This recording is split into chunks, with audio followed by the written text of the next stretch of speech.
السلام علیکم ورحمۃ اللہ وبرکاتہ. ټول ستړي مه شئ.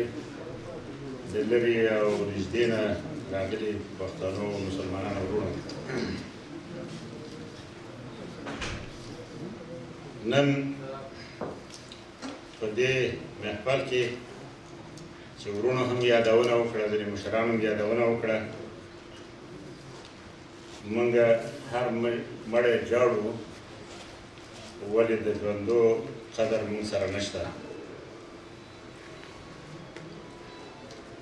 اجمل خټک په پښتونخوا کې او پښتنو کې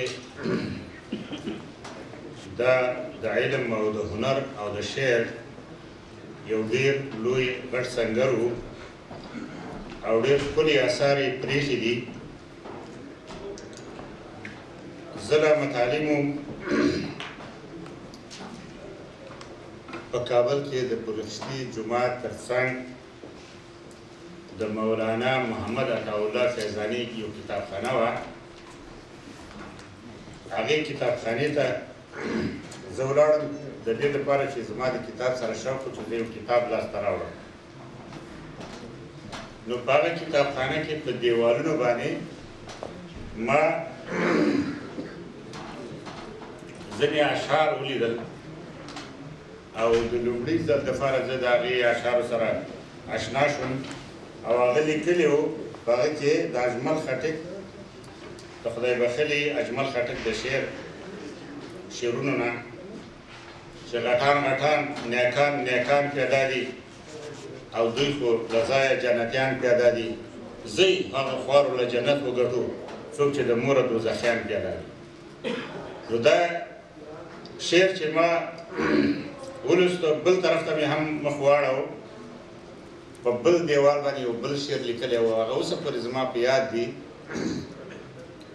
چې د اجمل خټک د خدای بخلي اجمل خټک دغه شعر په دیوال باندې لګېدلی و چې په دواړو سترګو به میخونه وو،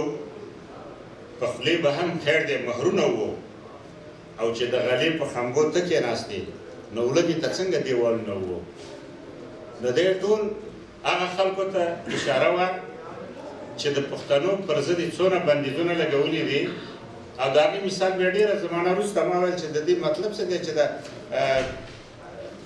اجمل خټک دا شعر لیکلی دی. نو زه د اټک په لاره باندې راتېرېدلم، هلته د خلکو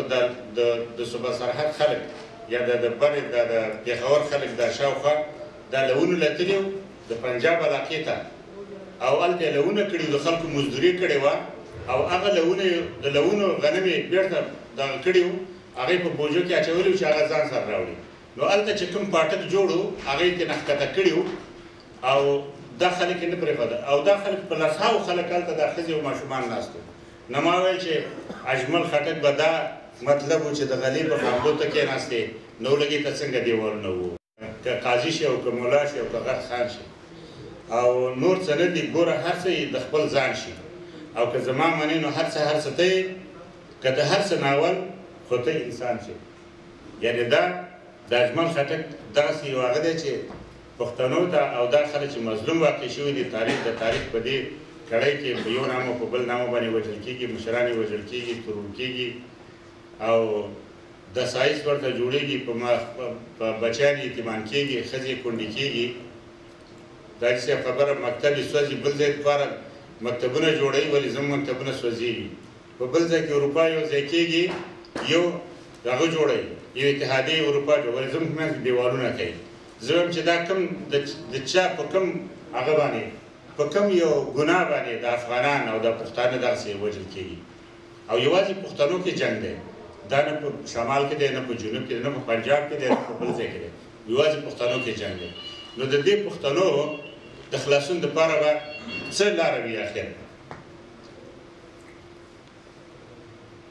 او په دې باره کې د خوشحال یو شعر زه یعنې کوم، بندوبست د کائنات دی په خبرو، یو تر سلو صدقه شه 100 تر زرو. یعنې که یو سړی یو مشر او یو پوهان سړی په یو هغه کې وي چې هغه ټول قوم د هغې نه هغه وي، که هغه مړ شي لکه هغه قوم چې مړ شي، دې ته هغه کړې او بیا خوشحال بابا په دې وخت کې یا د سپینې تورې مات شه یا عاشق شه چې یادېږي په بدلو په سندرو او له یوه دریابه خیږي څه فرق دی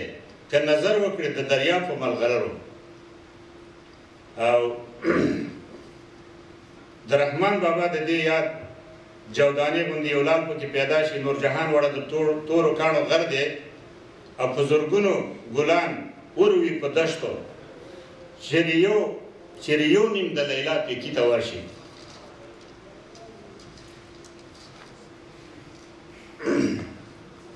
او دلته چې زمونږ دا مشکلات ګورو چې ولې مونږ پښتانه مړ کېږو ما ته د خوشحال بابا دا شعر را په یاد شي زه بل غشي او ټوپک ویشتلی نه یم که ویشتلی یم خو بیا هم خپل ټوپک یم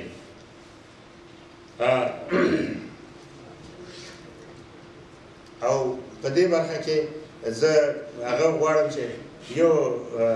کوچنی شعر چې ما لیکلی دی هغه زه د خپل زړه یو هغه خواله وکړم دا رژیږي چې پاڼې دا زما د زړه باغچه ده او تر تلتله خزان دی بهار نشو په دنیا تورې تیارې کړي سبا ورکې دغه توره شپه توره تیاره زما په لار د سهار نشو زه د یار په خنجر غوڅ یم د رقیب به څه ګیله کړم زه د یار په خنجر غوڅ یم د رقیب به څه ګیله کړم دا دان زړه پوهوم خو هوښیار نشو دا دان زړه پوهوم خو هوښیار نشو په بېننګه یار مې هسې ویسا وکړه لازمته په پیغور د عیار نشو او غرونه خوب په څاڅکي اوبو درومي یا په سیند زما د اوښکو بیدار نشو یو وړوکې غونډه کې نظم مې لیکلی دی که وخت وي خو وایم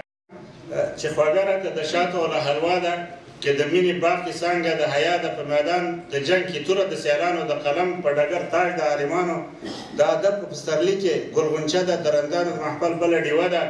د غیرت شمله یې جګه په جهان ده یا ګټونکي د ادب د لوړ نشان ده چې یې برم دی په ساز او په نغمو کې یا یې وصل دی په شعر او قافو کې که رازونه یې د مینې مشغوله ده که قصو کې د مجنون او د لیلا ده په تاریخ د معرفت او شجاعت کې په وادي د بهارت او پانیپت کې ځلودونکې د رنګینو ولولو ده او ماته ګرانه ځکه ژبه د پښتو ده او که تاریخ یې ډک له فن او د هنر دی که حاصل د زهرو جوړ خنجر دی ښه تمیز د نیکو بده پرې کوی شي چې قایمه تل په چغو او جرګو ده ماته ګرانه ځکه ژبه د پښتو ده که ستایلې شیخ متي او احمد شاه ده یا د بیډ نکې د شعر یو معما ده که حمید پرې واسمان ته ټکل وکړو یا رحمان پرې د خبرو تلل وکړو ښکلې نښه د پیرانو پیر روخان ده خزانه د بایزید معزالله خان ده خوندور یې چاربیاتې بګتۍ دي د مجلس ښکلا یې سر او نیمکۍ دي که شعرونه د قادر او پیر محمد دي که خیالونه د جمال او د احمد دي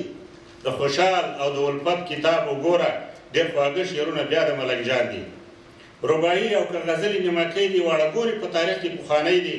د لنډیو بابې څه کړې طالب جانه څه ټپې د ملالۍ او درخانۍ دي لوی تاریخ لري په پند او نصیحت کې چې یادېږي په قصو او په بدلو د وفا عهد په هر پښتون ضرور دی د پښتو په لوس لیکلو نن شپون دی د وفا عهد په هر پښتون ضرور دی د پښتو په لوس لیکلو نن شپون دی د پښتو ژبې دا باغ دی تالا کېږي څه انګریز څه روسي ته منسوبېږي د پښتو د باغ مالیه رضان خبر کړه دغه باغ درنه په ټوکه کې وچېږي چې پردي ډول ته په پردي ژبه ویل او چې په پردۍ ژبه خبرې لیکل ښه کړې خپله ژبه باندې ته هېڅ ویل نه کړې د غیرت او د ننګ په لاره نه ځې چې پردي ډول ته دې غواړي په خندا ځې راته راشه جوړ دی دا کورګې د لرو برکه د فردي فرهنګ پرهیز وکړه ګذر کړه خدای دې مه پرېږده دا جاله د زمرو ده راته فاتې څه د لرې شجرو ده او ماته ګرانه ځکه ژبه د پښتو ده. السلام علیکم ورحمة الله.